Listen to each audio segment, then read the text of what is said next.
നമ്മൾ first experiment എന്ന് പറയുമ്പോൾ ഒരു ക്ലാസ് സി IP റേഞ്ചിൽ വരുന്ന രണ്ട് സിസ്റ്റം തമ്മിൽ കമ്മ്യൂണിക്കേറ്റ് ചെയ്യുക. അതിന് വേണ്ടിയിട്ട് രണ്ട് സിസ്റ്റം പ്ലേസ് ചെയ്യുക, പിന്നെ ഫിസിക്കലി കണക്ട് ചെയ്യുക. നമുക്കിവിടെ രണ്ട് ഓപ്ഷനാണ് ഉള്ളത്. ഒന്നെങ്കിൽ നമുക്ക് സെയിം ടൈപ്പ് ഓഫ് ഡിവൈസ് ആയതുകൊണ്ട് നമുക്ക് ഇതിന് വേണമെങ്കിൽ ക്രോസ് ഓവർ കേബിൾ ഉപയോഗിച്ച് ഡയറക്റ്റ് നമുക്ക് കണക്ട് ചെയ്യാം.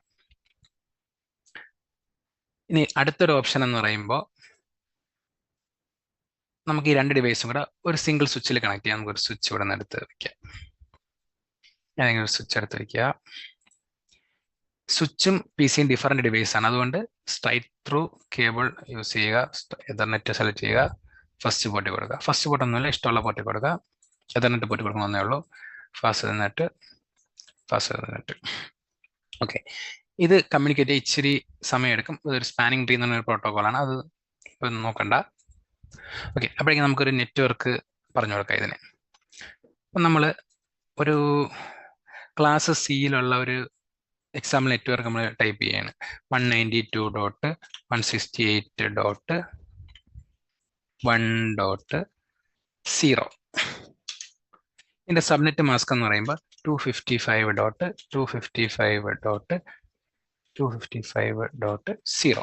ഇത് ക്ലാസ് സി ആയതുകൊണ്ടാണ് 3 255 വന്നത്. ക്ലാസ് ബി ആണെങ്കിൽ 2 255ഉം 2 0യും വരും. ഇനി ക്ലാസ് എ ആണെങ്കിൽ 255.0.0.0 അങ്ങനെ വരും. ഓക്കെ, ഇത് പറയുന്നതെന്ന് വെച്ച് കഴിഞ്ഞാൽ ഈ ഇത്രയും ഭാഗം നമ്മൾ നെറ്റ്വർക്കിന് എടുക്കുന്നു ആണ് ഇത് പറയുന്നത്. ലാസ്റ്റ് ഭാഗം നമ്മൾ ഹോസ്റ്റിന് വേണ്ടി യൂസ് ചെയ്യുന്നത്. എന്ന് വെച്ചാൽ നമുക്കിപ്പോൾ ഡിവൈസിന് നമ്മൾ ഓരോരോ IP കൊടുക്കണമെങ്കിൽ ഇത്രയും ഭാഗം സെയിം ആയിരിക്കണം. ലാസ്റ്റത്തെ ഈ ഹോസ്റ്റ് പോർഷൻ മാത്രം മാറ്റി കൊടുക്കണം. ഓക്കെ, അതിൽ നമുക്ക് ഈ 0 ലാസ്റ്റ് പറഞ്ഞാൽ നമുക്ക് യൂസ് ചെയ്യാൻ പറ്റില്ല. കാര്യം അത് ഈ നെറ്റ്വർക്കിനെ നമുക്ക് പറഞ്ഞു കൊടുക്കുന്നത്. നെറ്റ്വർക്ക് ആണ് ഈ 0 കൊണ്ട് നമ്മളിവിടെ എടുത്തേക്കുന്നത്. നെറ്റ്വർക്ക് അതുപോലെ ജസ്റ്റ് മനസ്സിലാക്കി വെച്ചിരുന്നാൽ മതി. ഇതിന്റെ ലാസ്റ്റ് IP ഉണ്ട് 192.168.1. ഏറ്റവും ലാസ്റ്റ് കഴിയുമ്പോൾ 255 ആണ്. ഇതും നമുക്ക് യൂസ് ചെയ്യാൻ പറ്റില്ല. കാര്യം ഇത് ബ്രോഡ്കാസ്റ്റ് IP എന്ന് പറയും. അത് നമുക്ക് യൂസ് ചെയ്യാൻ പറ്റില്ല. ജസ്റ്റ് മൈൻഡ് വെച്ചിരുന്നാൽ മതി.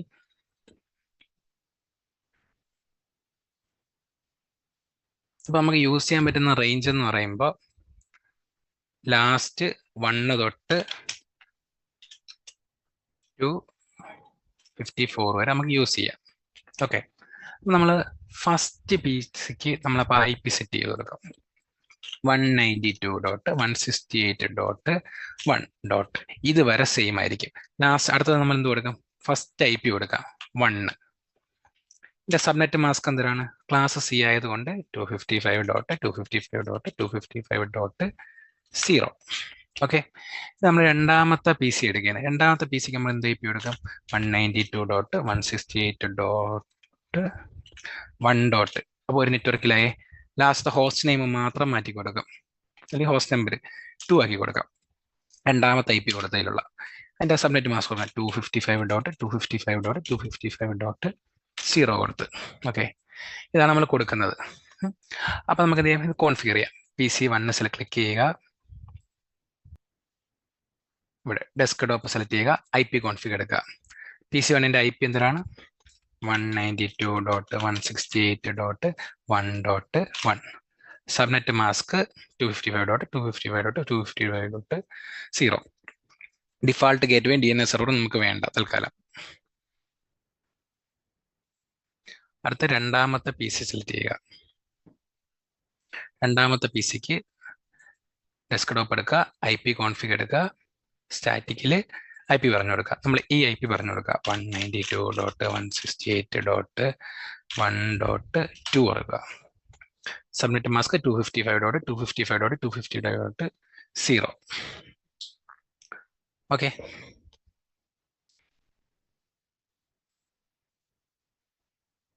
ഇനി നമ്മൾ ചെയ്യാനുള്ളത് ഫസ്റ്റത്തെ PCയിൽ നിന്ന് സെക്കൻഡത്തെ PCയിലോട്ട് പിങ് ഉണ്ടാകാൻ നോക്കാം. ഫസ്റ്റ് PC സെലക്ട് ചെയ്യുക, കമാൻഡ് പ്രോംപ്റ്റ് എടുക്കുക, പിങ്. രണ്ടാമത്തെ PCന്റെ IP എന്താണ്? 192.168.1.2. പിങ് ഉണ്ട്. ഓക്കെ, തിരിച്ച് ചെയ്ത് നോക്കാം. PC 2ൽ നിന്ന് PC 1 കിട്ടുന്നുണ്ടോ എന്ന് നോക്കാം. കമാൻഡ് പ്രോംപ്റ്റ് എടുക്കുക, PC1ന്റെ IP എന്തിനാണ് അടിക്കുക 192.168.1.1. ഓക്കെ, അതോടെ സക്സസ്ഫുള്ളി കിട്ടുന്നുണ്ട്. ഇത്രയേ ഉള്ളൂ നമ്മുടെ രണ്ടാമത്തെ എക്സ്പെരിമെന്റ്. ആദ്യത്തെ എക്സ്പെരിമെന്റ്. ഇതിലൊന്നിലും ഗേറ്റ് വേയും കൊടുത്തിട്ടില്ല, DNS സെർവറും കൊടുത്തിട്ടില്ല, അതിന്റെ ആവശ്യമില്ല. ഓക്കെ.